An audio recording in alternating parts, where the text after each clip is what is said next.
Welcome back to Afternoon Express. Now, she was born in South Africa but moved to Sydney, Australia in her teenage years. After studying a Bachelor of Health, specialising in Nutritional Medicine and qualifying as a clinical nutritionist, she started a health blog called JS Health, which has blown up internationally. To date, she has helped thousands of people all over the world, and her new book, The Healthy Life, which is now available in South Africa, is basically the definitive guide to living a healthy and happy life, from weight loss, nutrition and exercise to beauty and hair tips. Joining us in the loft during her visit to South Africa is author and health blogger Jessica Sepel. And it's really cool to have you in our loft. So excited to be back in my birth country. Yeah, all of those things you described, as I'm assuming must have been part of your whole life journey. But obviously being a South African, moving to Australia, do you come back home often? Yeah, I do. I try to come back at least once a year. I'm very, very deeply connected to South Africa. I still have so many friends and family here. I love this country. I love it. So mate, when is your ex-in going to come back? Never. But when I'm back here for a few weeks, it actually does come back. Do you say yeah sometimes? I come and go, depends. I just mold the accent according to where I live. Okay, I'll try and say yeah a few times to kind of like ingrain it in your brains when you go back. Yes, just to get you back down to it. I prefer the South African accent. Okay. Well, you see, ladies. Anyway, let's begin with your journey in terms of health and nutrition. I mean, like, where did this whole journey start for you? It actually started from a very organic place. I was actually brought up eating whole foods. My mom is the best healthy cook I know. She taught me what it means to eat whole foods. You know, we really didn't have many processed foods in our house. I remember we never had white bread, which was weird and rare compared to my friends. I had a grandmother who meditated twice a day, who would, you know, make papaya for breakfast and drink lemon water before that was a trend. But sadly, when I got to my teenage years, I became a chronic fad dieter, basically. And I was very, very obsessed with my weight. I was weight conscious, not health conscious, and I became a terrible fad dieter, really. I just had no balance when it came to food.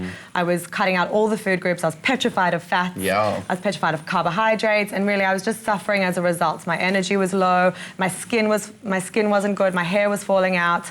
I was feeling terrible in every way, and I still wasn't able to control my weight. My weight was yo-yoing all the time. And what happened is, after school, I decided to study health and nutrition, and that is where I really learned how the body works in a very profound way, and I started actually learning about the powerful healing nature of food. Yes, and the balancing all your different diets and different parts of your lifestyle.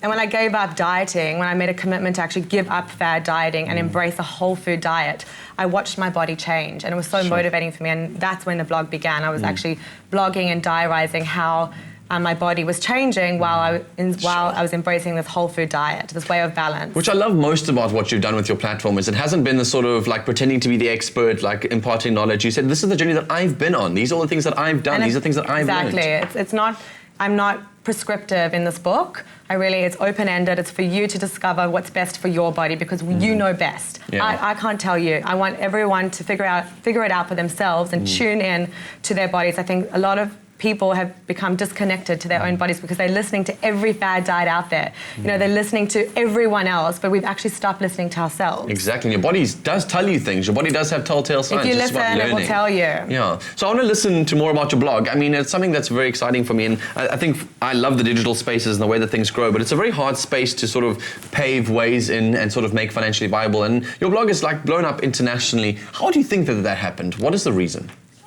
You know, people ask me that a lot, and I think the reason is people can feel my deep passion for health. I write about my passion, which is health and food, and I'm very honest about my journey. I don't ever say that I figured it all out. I'm still figuring it out. And I think people love how honest I am, because I always say being honest is relatable. And I think what I've gone through, my struggles with myself, with dieting, with my body, with my weight, so many people have been able to relate to that. And so really, I'm just giving out I'm just writing about something that is relatable. And women need more of that. Women need more of communicating honesty. Well, let's share more of that. What are some of the biggest struggles that women are facing at the moment when it comes to their health and their wellness? I mean, you said you've also been through some stuff yourself. You want to share some of those? Yeah, so I think weight is still a really big issue for women. It doesn't matter how you can be eating well and exercising, and people are still struggling with their weight. So I think it's more complex than that. We have to think about stress. We have to think about hormones. We have to think about gut, digestion, your liver. Is your liver clogged? If your liver's clogged, it's going to make it really hard to lose weight. So we need to think about health in a holistic way. Stress is the #1 health killer. If you're eating well, exercising, drinking your green juices, but you're still stressed and you're not sleeping well, your health will suffer. You will not feel and look your best.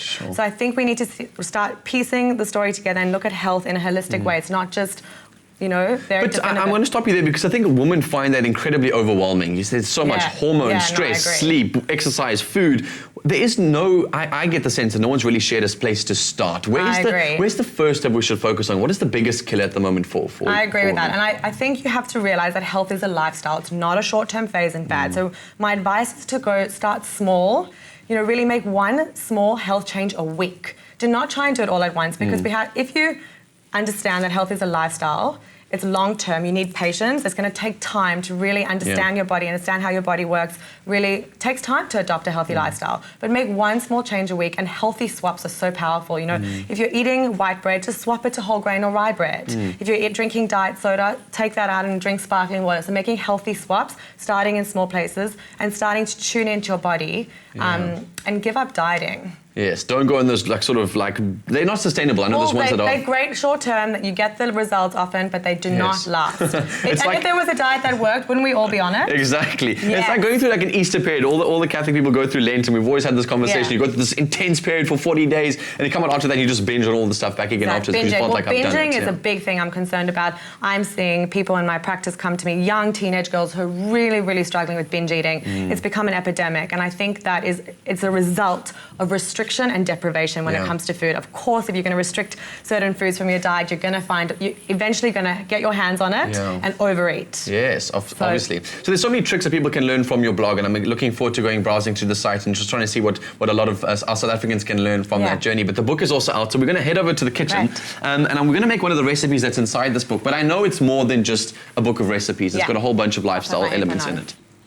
So I see a lot of decadent ingredients. What are we making today? We're making the chocolate almond mousse from my book, and it's so decadent. It tastes so rich. If you love chocolate mousse is the perfect alternative. Nice. And packed with nutrients. I understand that all of these ingredients are very good for your skin. The cocoa, the butters, the sort of oils and good fats. Nuts. You know, for so long I was afraid of good fats.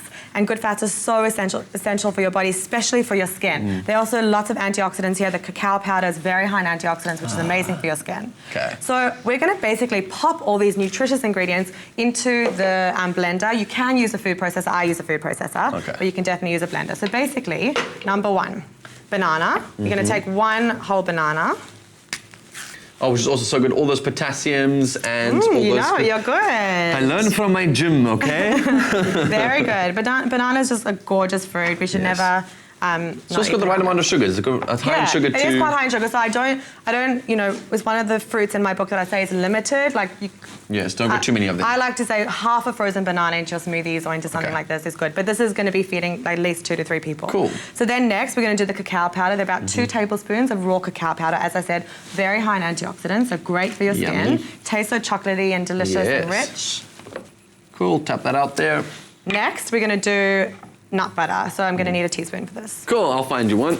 Great. There you go. So this is about 2 tablespoons of almond butter. Love almond butter, do you? You can get that I love almond butter. I mean, it's one of those things where you move on from peanut butter, you kind of move on to this more decadent style of things. And almonds are so good for you. They're the best nuts in terms of nutrition. And we're going to add even more almonds. We're going to do about a handful of raw almonds just to give it the crunch. Yes. Have to have crunch in health. Yep. Then as our sweetener, we're going to do dates. So this is about 3 chopped dates. Obviously pitted.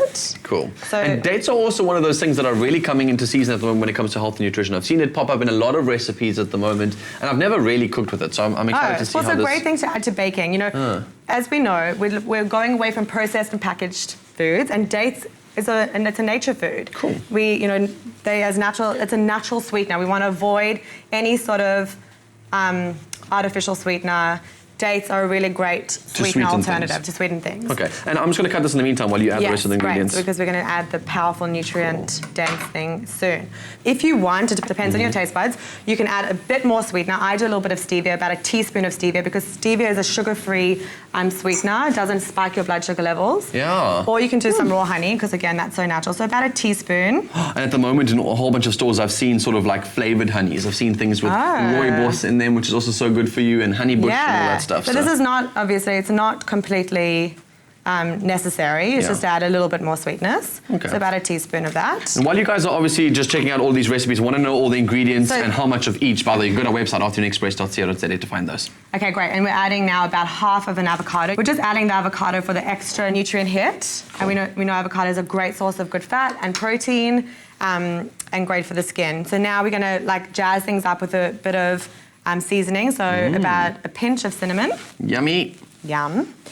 I love to add a pinch of Celtic or Himalayan sea salt to my sweet things because it actually makes Subtle it taste salt. sweeter. Totally. And then you just pop this in the blender, close Hang it up. on, we're gonna do some water. Oh, more. Okay, it's water. Just a little bit of water. I always like jumping the gun because I get so excited about our recipes.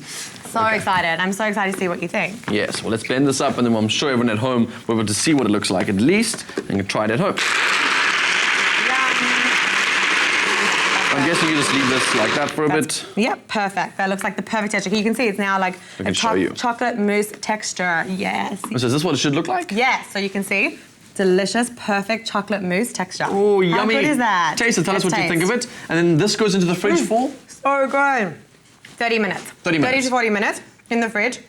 And you'll see it comes out to be the perfect chocolate mousse texture. Oh, so amazing. I'm looking forward. If you guys want more healthy recipes and lifestyle advice, then you're in luck. Today we're giving away a copy of Jess's book, The Healthy Life. All you have to do is SMS the keyword books, your name and city to 33728. SMSs cost R1.50, T's and C's apply, and are available on our website, afternoonexpress.co.za, along with the recipe and the shopping list for this delicious recipe from the book. We'll be right back after this. Welcome back to Afternoon Express. We've got well-known blogger and now author Jessica Sepel with us in the loft today, and we're making something so delicious because I know that those days where you walk into the kitchen and you're particularly looking for something sweet after maybe a savory meal, and all you see is maybe a really decadent piece of chocolate, and you, fine, I'll take it and I'll do it. Today we're going to show you how to make something so sweet, but that's also so good for you. So, Jess, what we've done is, obviously the mousse we've made early on has now been sitting in the fridge for 30 minutes. About 30 minutes, 30 to 40 minutes, perfect, and you can see it's the perfect texture now. That is a real chocolate mousse.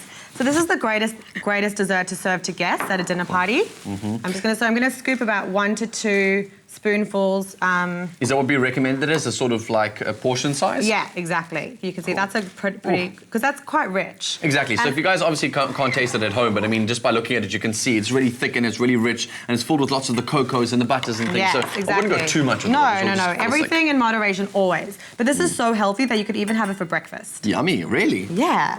Mum? No, I'm joking. I don't live at home anymore. I promise you, everybody. Future wife? Okay, and you can make it look really pretty too. So you want to help me? Sure, what can I do? Let's do a little handful of berries. So in first, a few berries. Berries. In first. Ta-da! And some almonds. If you don't like raspberries, you're allowed to like add a different type of berry? Yeah, like any berry. Berries are so nutritious, so high in antioxidants, and they're actually low in sugar. They're one of those fruits that are not packed with too much sugar. It's so funny because everything you put into this sort of dessert style of things is exactly what goes into my usual breakfast smoothie, which has got a lot of the nuts, the berries, and it tastes like a dessert. I mean, how good is that? Oh, and just to make it look pretty, we'll add some mint. Mint is so great for digestion too, so don't be afraid to eat the mint after.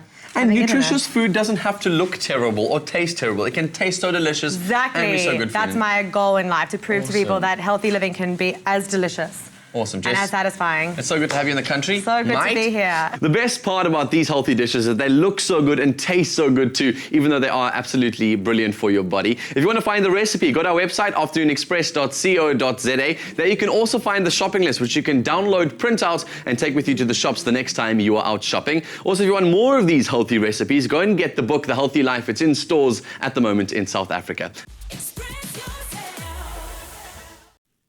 How you doing, YouTube fam? Thank you so much for watching, sharing, and commenting. We love hearing from you, so be sure to keep up to date with all things Afternoon Express by clicking the subscribe button right here.